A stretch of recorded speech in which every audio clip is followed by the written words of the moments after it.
Olá, tudo bem? Estamos começando mais um episódio da série Conselho de Mulheres, uma parceria, uma realização do CRA São Paulo com a organização WCD Brasil. Nessa série eu bato um papo com administradoras que também são conselheiras e integrantes do WCD Brasil sobre a importância da ampliação da participação feminina em conselhos de administração, tanto aqui no Brasil como no mundo de uma forma geral.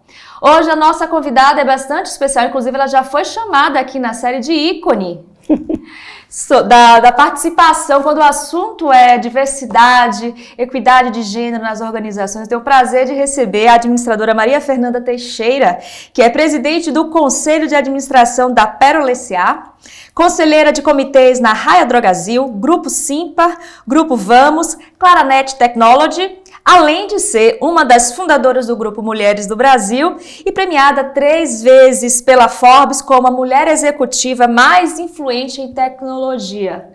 Tudo bem, Maria Fernanda? Prazer tê-la aqui com a gente. Maria Rita, você não tem ideia da minha satisfação de estar aqui. Tem várias razões. A primeira delas é que eu sou associada ao Conselho Regional de Administração desde que me formei, que foi em 80 e pouco, eu gosto nem de lembrar, porque já faz tanto tempo, e tenho, assim, uma admiração muito grande pelo trabalho do Conselho.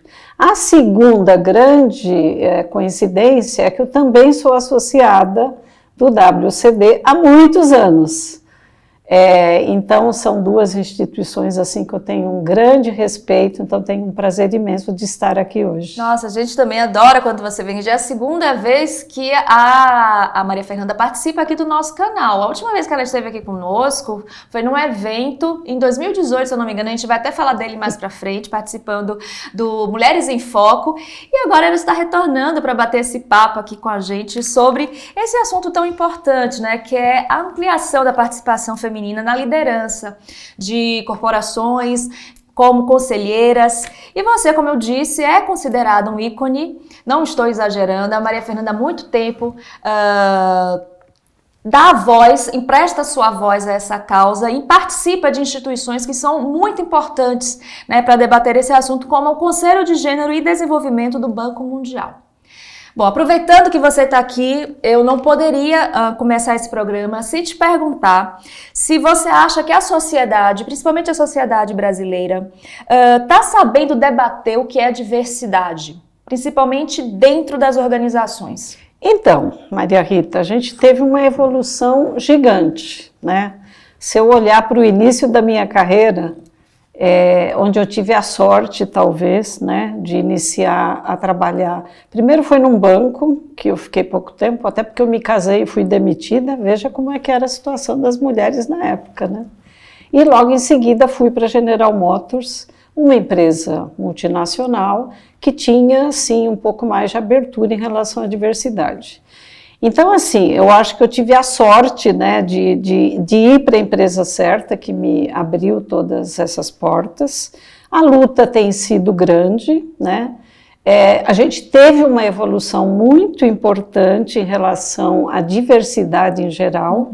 É claro que, sei lá, há 30 anos atrás, a gente falava de diversidade de gênero, né? Homem e mulher. Hoje a gente não fala mais só sobre diversidade de gênero, de mulheres, a gente fala de uma diversidade muito ampla, principalmente em alguns países como o Brasil, onde hoje o negro, né, ele é super importante ser inserido na nossa sociedade, não estou nem falando só no mercado de trabalho. Então acho que sim, a gente teve uma evolução muito grande, não dá para dizer que não. Ter mulheres no topo, que é uma das minhas grandes defesas nas últimas 2 décadas, pelo menos, é outra luta, porque eu acho que na base a gente tem um número importante de mulheres hoje trabalhando no nosso mercado de trabalho, estou falando de Brasil, mas no topo a gente ainda está deixando muito a desejar, né? Então essa é uma luta que a gente não pode parar ela pelo meio. Então, assim, teve uma evolução, mas a gente não pode se satisfazer com a condição de hoje. Hoje ainda tem poucas mulheres no topo das organizações, tanto em conselhos quanto no nível C-level, que é desde uma presidente, CEO, CFO e COO e todos os Cs que você pode imaginar, a gente tem um número ainda muito reduzido e está provado em pesquisas que quando você tem mais mulheres no topo das empresas, elas modificam o percentual de diversidade, e aqui eu não estou mais falando apenas de gênero, mas falando de diversidade em geral. Então, tem muito trabalho ainda pela frente, embora a gente tenha que reconhecer que tivemos uma evolução. Com certeza. E a gente sabe que essa luta é de toda a sociedade, mas a gente vai trazer aqui para o nosso lado, para o lado das mulheres. Eu quero saber da Maria Fernanda, que tipo de comportamento, que tipo de pensamento você acha que a mulher deve desenvolver para ela fortalecer nesse movimento, não só de ampliar a participação dela no mercado de trabalho, mas de conquistar cargos mais elevados numa corporação? É uma excelente pergunta. Bom, primeiro eu tenho falado muito com grupos de mulheres, que é o seguinte: primeiro a gente precisa tirar o papel de vítima. Nós não podemos continuar com esse papel de vítima. A realidade está aí, o diagnóstico está pronto, a gente não precisa falar de números, sempre, repassar, né? Porque a situação está aí. Agora, o que devemos fazer para mudar isso de uma maneira mais rápida, né? Então, primeiro, deixar o papel de vítima em casa, né? Se sentir igual, e envolver os homens na conversa, porque acho que é uma das coisas que eu tenho lutado muito. Não adianta a gente continuar falando para quem já está super consciente de que é importante o papel da mulher na sociedade em geral, né? E principalmente no topo das organizações. Sim. Então a gente tem que falar isso para os homens, que ainda são, na grande maioria, os 80% que comandam a nossa sociedade em geral e principalmente as empresas, né, privadas. Então, a primeira coisa é trazer os homens para a conversa, ter a habilidade estratégica, né, de como fazer isso e começar a ter um plano de ação. Então, eu, Maria Fernanda, desde que me conheço, que comecei minha carreira profissional, sempre tive estratégia. Então, para cada ano eu defini uma estratégia. Como é que eu estou nesse ponto e vou para o próximo ponto? Como é que eu vou daquele ponto para o próximo ponto? Uhum. Eu sabia o que eu queria. Eu queria ser presidente de empresa, né? Claro que na época nem sonhava ainda que um dia eu ia ter o sonho também de ser conselheira. Sim. Né? Mas pelo menos definir que eu ia ser uma presidente de empresa, eu tinha definido. E aí você tem que definir metas, ano por ano. E não ficar estagnada, né? Uma outra coisa que eu acho super importante é a gente ter noção, nós mulheres, de que aprendizado é todo dia, de que a gente não pode deixar de aprender todos os dias. Claro que serve para o homem também, né? Claro. É óbvio. Mas eu acho que a mulher precisa de um pouco mais, até porque ela tem que se provar um pouco mais do que os homens, em termos de competência, de estar preparada, tá? Então, eu sempre fui uma pessoa que vivo fazendo cursos novos, não só no Brasil, mas no exterior também, que é uma outra maneira de você ter um currículo mostrando que você sim tem as mesmas competências do que os homens têm, e não desistir nunca, né? Eu sou uma eterna apaixonada pelo tema, por tudo que eu faço, e acho que é por isso que eu tive sucesso, né? E eu acho que hoje não, né? Eu já comecei essa minha definição do que eu vou deixar de legado, é muito forte em mim deixar o legado de o que eu fiz pela diversidade, o que eu fiz pelas mulheres, o que eu deixei, o que eu consegui mudar na nossa sociedade, né? Eu falo muito do Brasil, porque eu moro aqui, né? Tenho um amor gigante aqui pelo Brasil, mas eu faço isso em outros países também. Depois eu quero te contar uma outra novidade. Conta logo. Então vou contar logo. Como eu sou uma das fundadoras do Grupo Mulheres do Brasil, né? A gente está completando agora 10 anos em outubro, e a gente tem feito um trabalho gigante em relação à diversidade também, além de várias outras causas que a gente trabalha. E agora, a nossa presidente, a Luísa Helena Trajano, foi definida pela ONU, a nível mundial, para ser a champion de uma iniciativa chamada WLC, que significa Women Led Cities, quer dizer, mulheres liderando nas cidades, lá na ponta. Só que isso vai ser, a gente está começando agora essa iniciativa, a gente acabou de voltar do Quênia, em Nairobi, onde é a sede mundial da ONU para United Nations Habitat, e assinamos já um acordo de entendimento com a ONU, e esse trabalho vai ser feito em todas as cidades possíveis do mundo, liderados pelo Brasil, olha que coisa maravilhosa, e por mulheres, né? Então, eu acho que a gente não pode, primeiro, aceitar a situação, que a gente ainda está longe, né, de ter mulheres no topo, a gente quer chegar nos 50%. Então, a gente tem até uma iniciativa no Mulheres do Brasil que chama Pula para 50. O que significa isso? Ter mulheres em todos os espaços, seja lá no governo, nas 3 esferas de governo, no setor privado, óbvio, que é o que a gente mais tem feito, e na sociedade em geral, ter 50% de mulheres. E eu acho que uma outra questão também é a equidade salarial, né? Eu lembro que quando você esteve aqui em 2018, a Maria Fernanda ela trouxe alguns dados e há 5 anos, né? Vou trazer aqui para vocês. A mulher ganhava em média 30% a menos do que o homem, mesmo tendo as mesmas qualificações, a mesma capacitação, fora que apenas 20% dela chegava a cargo de CEO. 5 anos, né? Vamos pegar esse ponto marca inicial de 2018 para cá. A gente tem evoluído. Mas você acha que ainda vai demorar muito para a gente alcançar esse objetivo? Porque tem aquela média de mais de 100 anos para se atingir, né, a equidade entre gêneros, a equidade salarial. Como é que está isso? Que bom que você lembrou. Então, vou te contar uma notícia boa e uma ruim. Vamos lá. Né? A boa é o seguinte, a diferença salarial, até porque agora existe já uma legislação recente no Brasil e em alguns outros países também, a redução tem melhorado, ou melhor, a diferença tem melhorado. Então, hoje, a última pesquisa que eu vi recente no Brasil chegou a 17%. Então, era 30%, agora está em 17%.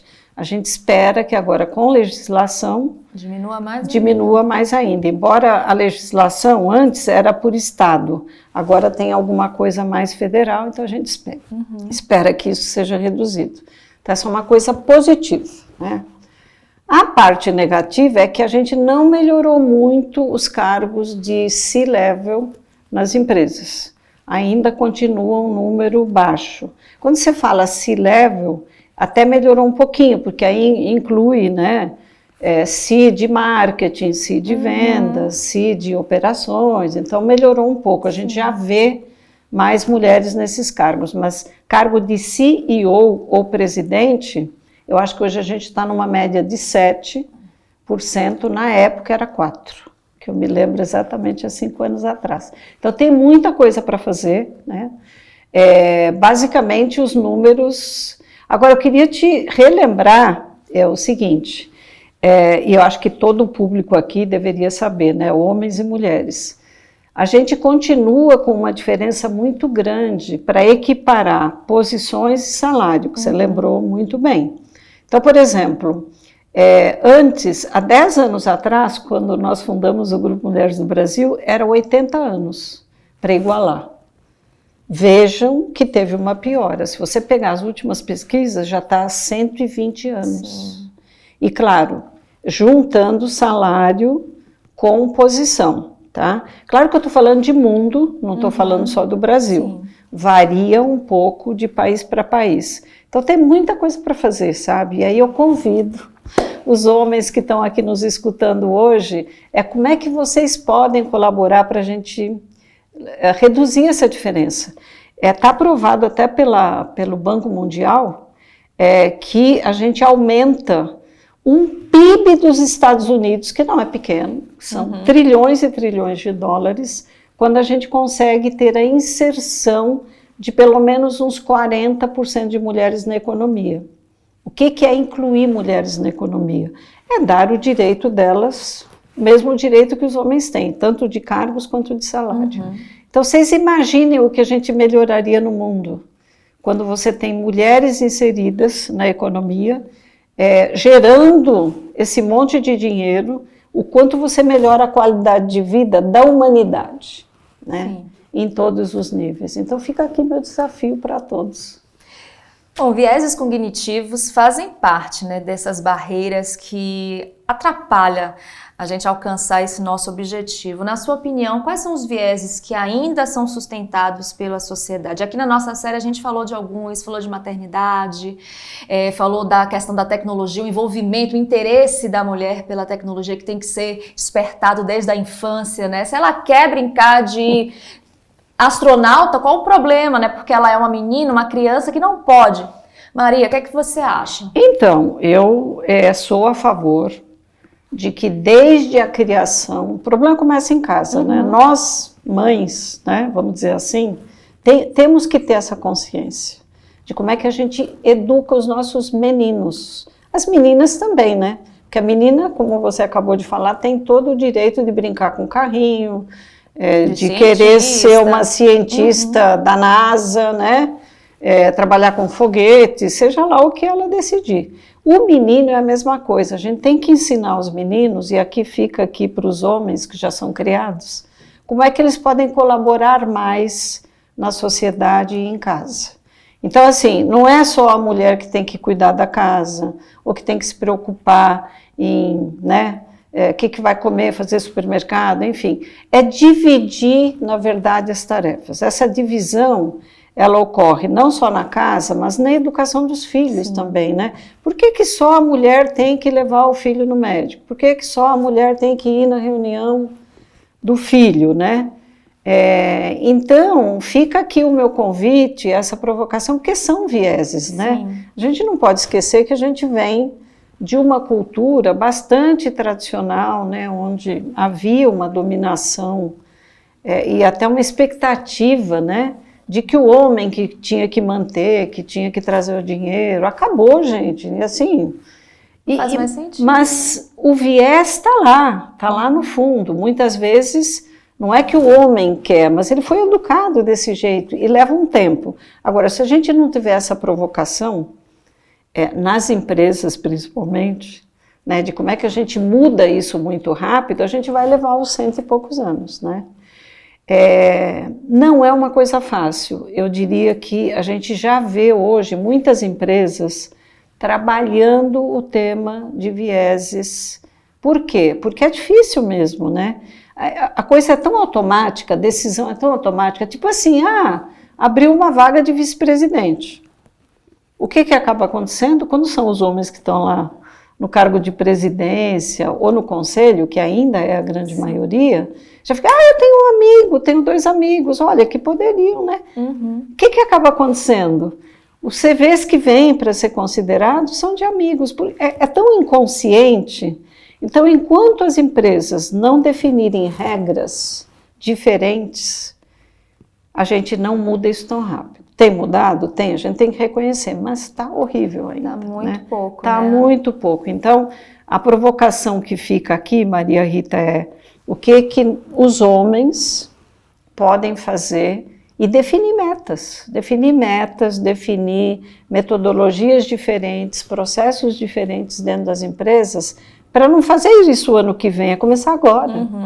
Né? Quais são as metas? Eu, em toda empresa que eu chego, estou em algumas empresas em conselhos, eu provoco, eu faço essa provocação. Todo mundo tem um discurso bonito, né, maravilhoso, mas cadê a meta? Né? Porque se você não definir a meta, que tira do papel, né? O viés continua lá, no dia a dia, entendeu? Se você não coloca a meta, mexe no bônus, mexe na compensação total, essa é a única maneira de ser mais rápido. E outra coisa que eu acredito muito, é que a gente tem que fazer um movimento com o setor público, que é legislativo, né? Como é que a gente... Tem muita gente que é contra, respeito, eu sou a favor. Super a favor da gente ter leis para que a gente faça essa mudança mais rápido. Então, vou te dar apenas um exemplo de uma legislação que tem funcionado em vários países nórdicos do planeta, que definiram regras de um percentual de mulheres em conselhos, por exemplo. Estou dando apenas um exemplo. E hoje você vai para esses países, você vê a diferença que deu na economia, né? A quantidade de mulheres no comando, e não é para tirar os homens, é só para ser igual. Sim. A gente ama os homens, né? A gente só quer os mesmos direitos. Não é rivalidade, pelo contrário. Então, eu realmente acredito é que políticas públicas poderiam acelerar muito, luto por isso, profundamente com políticas públicas, e também a gente não ficar com esse papel de vítima e chamar os homens, né, provocar os homens nas empresas. Formar essa corrente. Né? Formar essa corrente, não deixar por aí. Entendeu? Então, também. Essa é a minha tônica. Eu acredito também. Vamos todos juntos e juntas. E juntos. Isso. Maria Fernanda, conta um pouquinho mais pra gente sobre você. Eu sei que você nasceu em Portugal. Nasci em Portugal. Veio pro Brasil. Fala como é que você começou a sua carreira, por que administração? Então, tudo na minha vida eu acho que acontece porque eu sou, primeiro, muito apaixonada pela vida, né? Muito apaixonada pelo ser humano. Eu vim para o Brasil quando eu tinha 7 anos de idade. Meus pais migraram para cá com 2 meninos e eu, que era mais nova. E a gente, óbvio, veio com uma situação não boa financeira, né? Onde meu pai teve que vender o pouco que tinha lá para ter uma vida melhor para os filhos, né? Aqui no Brasil, na época.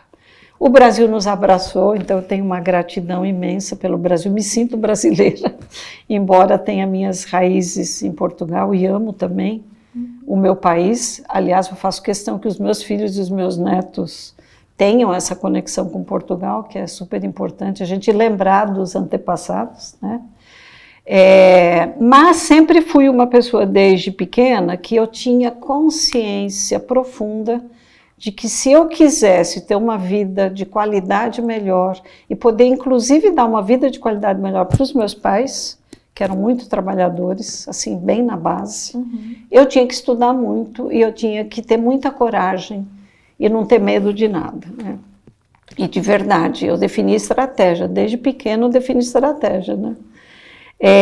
E como eu comecei a trabalhar formalmente com 14, porque eu já trabalhava, mas não formalmente, eu falei, tá, eu vou trabalhar, claro que a faculdade ainda estava um pouco longe, mais para frente, e tive a sorte de ir para uma área de tecnologia. Então eu sou IT, eu sou TI, né, desde meu primeiro emprego. E amei, né, me apaixonei pela tecnologia, né, porque primeiro pagava melhor, né, eu falei, puta, é por aí mesmo. Foi uma oportunidade ou você já buscou essa área? Não, eu meio que busquei, porque os meus pais tinham alguns amigos que tinham filhos mais velhos que eu. E eu ficava olhando, né, onde é que esse amigo aqui mais velho foi trabalhar, onde que aquele foi. E eu descobri um deles, o Antônio, que eu até hoje tenho uma gratidão imensa por ele já faleceu, infelizmente.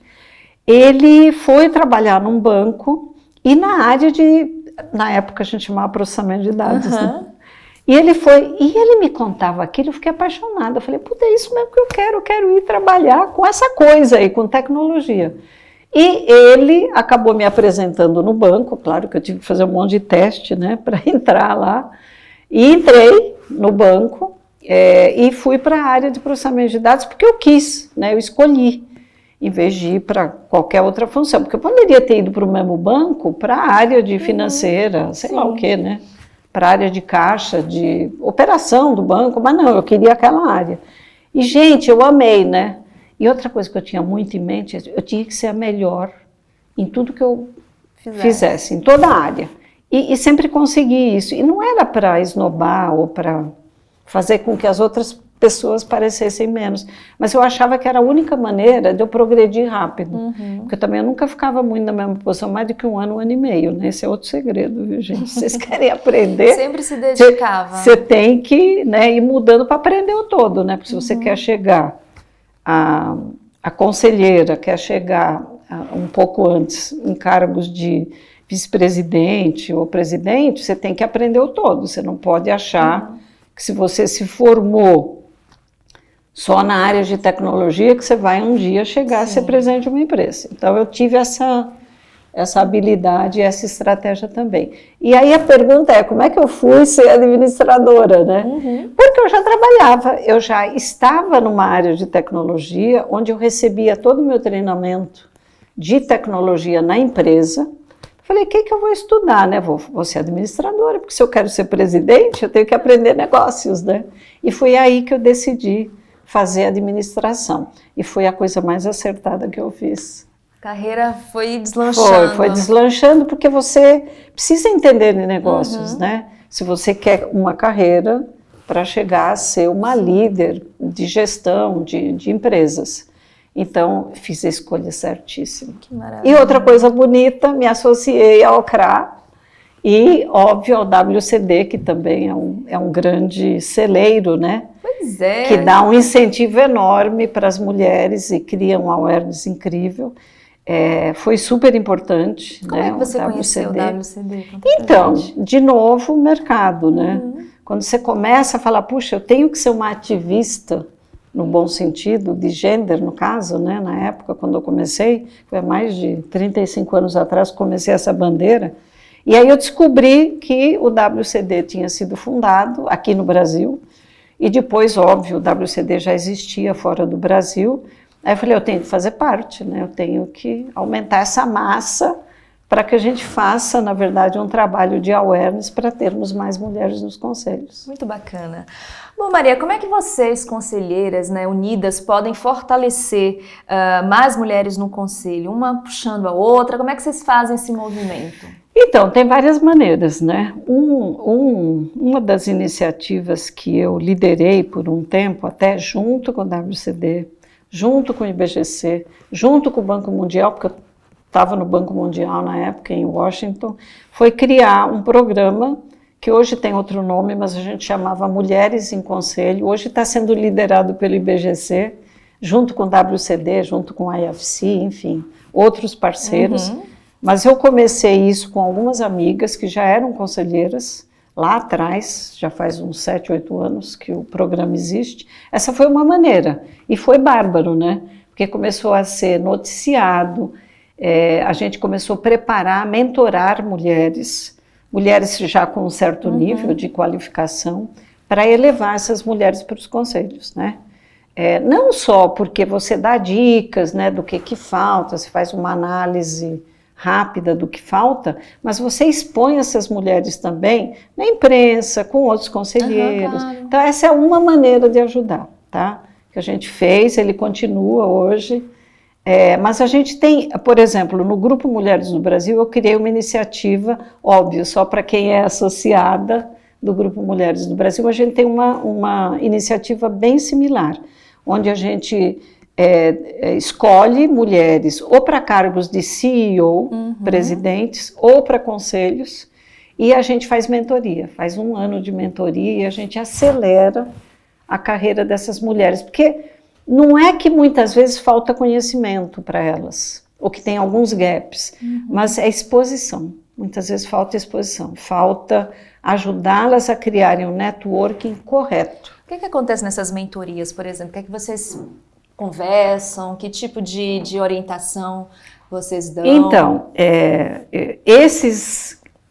essas iniciativas que eu comentei com você são oficiais, eu diria. Fora isso, eu, por exemplo, hoje estou mentorando por fora 12 mulheres. Mulheres que me procuram. Tem desde negras, né, mulheres já bem com nível bom para irem para conselhos, até mulheres de todos os níveis. Basicamente, o que eu faço agora aqui no meu privado, né? Tento entender qual é o objetivo dessa mulher, tento entender o que ela já aprendeu, o que faltaria de conhecimento para ela ir para um conselho.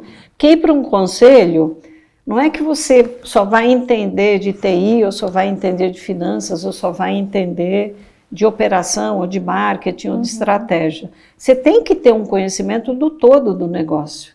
Porque você está ali participando com pessoas dentro do conselho que conhecem profundamente uma gestão, uma governança da empresa como um todo. Então, um mínimo de conhecimento você tem que ter. De todos os assuntos, de riscos, de auditoria, de compliance. Então, primeiro faço essa identificação. Então, quando falta algum conhecimento, então, vai lá e faz esse curso, ou vai lá e lê esse material. E uma outra coisa que pega muito é ajudar essa pessoa a criar o networking correto. O networking correto, no caso de conselhos, tem que ser com conselheiros. Não adianta você dizer, mas eu tenho uma porção de amigos que são vice-presidentes, Não é que essa pessoa não possa recomendar, mas não são eles que recomendam. Para conselho não é isso que funciona. Para conselho, normalmente, as recomendações vêm de conselheiros ou dos empresários. Muito bacana. Então, são essas estratégias que a gente usa na mentoria para ajudar as mulheres a acelerarem ou o conhecimento ou aumentar esse network para que elas tenham visibilidade. Perfeito, perfeito. E como é que foi o seu primeiro convite, né, para fazer parte de um conselho? Como é que foi essa experiência? Olha, como eu te falei, eu sou muito inquieta, né? Eu fico um ano e meio fazendo a mesma coisa, mas aí... E quando eu estava COO, que é o cargo de vice-presidente de operações da EDS, que era a América Latina inteira, falei, tá, em algum momento eu vou ser presidente, mas depois qual é o próximo passo, né? Para uma pessoa executiva é ir para conselho. Estava sempre olhando. Então eu já estava olhando, não para o próximo passo, mas para o outro, né? Porque ainda faltava ser presidente. Bom, aí o que eu fiz? Eu defini uma estratégia, falei, trabalhar em conselho ou ir para conselho agora, eu não vou conseguir, até porque eu tenho aqui uma carreira ainda para ser presidente e tal, e não poderia ser conflitante, né? E também não me sentia assim, falei, enquanto eu não for presidente, eu acho que eu não estou muito preparada para ir para o conselho. Falei, mas em associações, em ONGs, em institutos, eu posso, por que não? Aí criei estratégia, e eis que defini que talvez Câmara Americana, AmCham, fosse um bom início. E aí comecei a costurar meu networking, porque eu era uma pessoa reconhecida, né, aqui no Brasil principalmente, como uma pessoa de TI, uma das únicas mulheres que tinha conseguido um cargo importante na área de tecnologia, e aí a minha empresa era associada à AmCham e fui lá cavar a minha oportunidade e consegui. Então, foi o meu primeiro conselho, que foi incrível, porque eu aprendi muito qual era a dinâmica, como é que funciona, porque uma coisa é você ser executivo e poder mandar. Você define metas e aí o grupo sai, claro que com envolvimento, tudo isso, mas é diferente de você ser conselheira. Conselheira você não manda em ninguém. Você tem que ser uma grande estrategista, influenciadora e garantir que você está ali para o bem daquela empresa e você tem que saber articular isso muito bem com os outros conselheiros. Então, muda muito, né? Tem então, umas habilidades que eu não tinha, né? Que eu aprendi graças à oportunidade na AmCham, que era a AmCham Brasil, né? Que a sede é aqui em São Paulo. Então, eu sou muito grata a esse primeiro conselho, que me abriu a porta depois no Banco Mundial. Aí eu fui convidada pelo Banco Mundial de Washington a fazer parte de um conselho deles, que era de diversidade e desenvolvimento, só que aí para o mundo. E aí foi outra experiência, porque lá eu não tinha que lidar só com executivos do setor privado. Lá eram pessoas de governos, ministros, pessoas assim, que a articulação é um pouco diferente. É diferente de setor privado. Então esse foi um outro grande aprendizado, uma outra escola que me abriu as portas para os conselhos que eu estou hoje. E tem outra coisa que eu defino muito para mim, e eu acho que fica aqui uma dica. Eu continuo hoje em ONGs, eu hoje continuo num conselho do Inter-American Dialogue em Washington, que é um think tank, que também é diferente de empresa privada. Eu estou lá como empresa privada, mas lá tem ex-presidentes de países, tem vários lá, tem ministros de países. Então, é super importante você ter essa noção do todo, não só de empresa privada, mas do que está acontecendo no mundo. Porque você aprende muito, você não só doa, que é claro, eu também trago um conhecimento importante, mas você aprende muito, e isso repercute muito no setor privado. Então, acho que todo esse conhecimento que eu adquiri, tanto no Banco Mundial, na AmCham, agora no Inter-American Dialogue, que é um think tank, é claro que eu trago todo esse conhecimento para o dia a dia das empresas onde eu estou, né? Então essa visão é super importante. Muito bom, Maria. Bom, a gente já está chegando já ao finalzinho do nosso programa. A Maria já está aqui com a dica de leitura. Ela trouxe especialmente aqui um livro para a gente. Pode dar sua dica de leitura, então, Maria, fica à vontade. Bom, não é só porque eu sou da área de tecnologia. Eu hoje me considero uma pessoa assim bastante abrangente de conhecimento. Até porque eu falei para você que eu sou uma contínua aprendiz, né? Todos os dias eu estou aprendendo, mas eu acabei de voltar da Harvard Business School e eu fiquei encantada com esse último curso que eu fiz lá, que foi um curso avançado para conselheiros. E eis que, vejam, copiem, eu ganhei esse livro lá e eu tive aula com um dos escritores aqui, dos autores desse livro. Os dois aqui, vou ler para vocês, é o Marco Yancit e o Karim Lakhani. Eles foram os escritores, esse livro já tem 2 anos, e olha o quanto ele está atualizado. Na verdade, isso aqui é Competing in the Age of Artificial Intelligence, tá? Esse livro é maravilhoso, ele não é só para pessoas que entendem de tecnologia, é para uma pessoa normal, que não tenha essa especialidade, e ele dá dicas incríveis de o quanto é importante o mundo digital para as empresas. Eu diria para você assim, que é vida ou morte com o tempo. Como é que você está acompanhando isso? Abre um parêntese na nossa dica. Eu acompanho muito, né? Porque como eu sou tecnologia, e eu sei o quanto a tecnologia agrega às empresas, eu diria para você que, como eu falei, é vida ou morte. As empresas que não aderirem à transformação digital é uma questão de anos, né? Algumas muito rápido, né? E algumas vai levar um pouco mais de tempo. Mas a inteligência artificial nada mais é do que a tecnologia, você saber usar os dados que você tem que ter na empresa para ser uma empresa digital. Como é que você aumenta o seu negócio, como é que você reduz o seu custo, como é que você se reinventa muitas vezes, porque muitas vezes você está num business que talvez não tenha muito futuro, e você tem que ter essa percepção, e a tecnologia te ajuda nisso, até na análise dos dados. A inteligência artificial nada é mais do que isso. É você entender os dados, colocar lá os robozinhos, que são programações que você cria, para te dar insumo, para você tomar decisões e para você dar para os seus clientes tecnologia na mão deles. É isso que é inteligência artificial. É você saber entender o que tem de tecnologia disponível, garantir que você tenha pessoas especializadas em dados e que você use esses dados para o benefício da empresa, ou para uma grande transformação digital, dando a tecnologia na mão do seu cliente. Eu queria dar só um exemplo aqui, se você me permitir. Claro. Por exemplo, eu estou agora conselheira da empresa Vamos.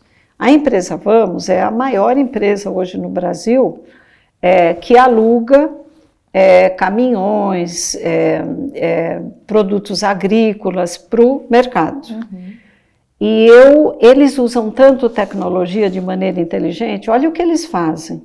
Eles colocam nos caminhões, nas colheitadeiras, nos tratores, né, nas empilhadeiras, eles colocam tecnologia.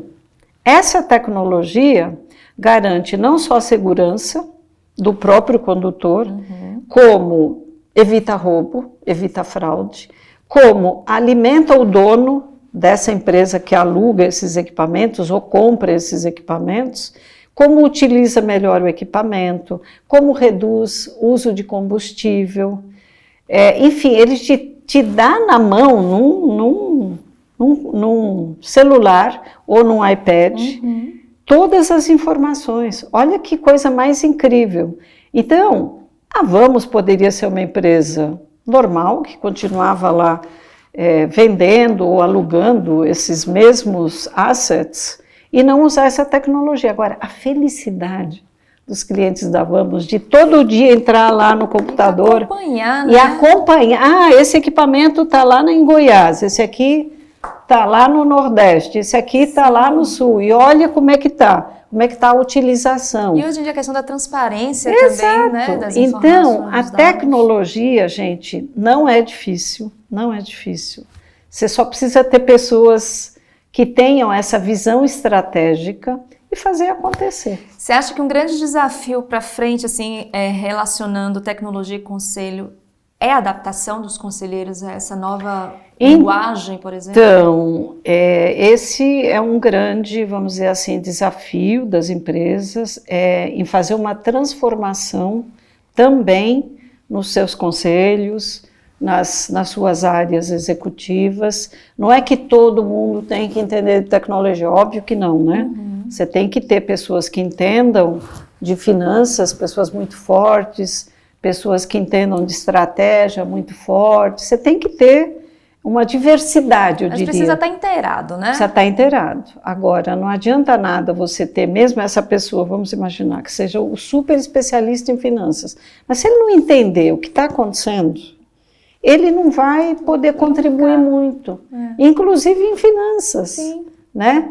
Porque ele não vai saber fazer cálculo de novas receitas, de transformação do business. Então é super importante, fica aqui o meu convite a todos, de aprenderem um pouco sobre o que é a inteligência artificial, o que é a transformação digital e que tipo de pessoas você precisa ter dentro da empresa, lá na base, para ajudar essas empresas a implementarem, a terem a transformação e a usarem a tecnologia em benefício da humanidade, não só das empresas. Vou te pedir para você mostrar novamente, para a gente reforçar então a dica da Maria Fernanda. Esse livro é fantástico, é fácil de ler, ele não é um livro difícil. Eu estava olhando no Kindle, ele está disponível no Kindle também. Eu trouxe fisicamente lá de Harvard, do professor Karim, que foi um dos meus professores lá. Mas é um livro fácil, que dá muitas ideias bacanas. Muito bom, muito bom. Bom, Maria Fernanda, um prazer tê-la aqui com a gente. Muito obrigada pela dica, muito obrigada pela tua presença, compartilhando, né, sua experiência com a gente. Eu que agradeço ao CRA, né, agradeço ao WCD aí por essa relação que vocês criaram e incentivo aqui todos os homens que estão nos escutando a que eles nos ajudem a acelerar isso. Até porque todo homem, ou ele tem uma mãe, ou ele tem uma irmã, uma sobrinha, uma filha, enfim, de alguma forma, eles têm essa responsabilidade também. Verdade.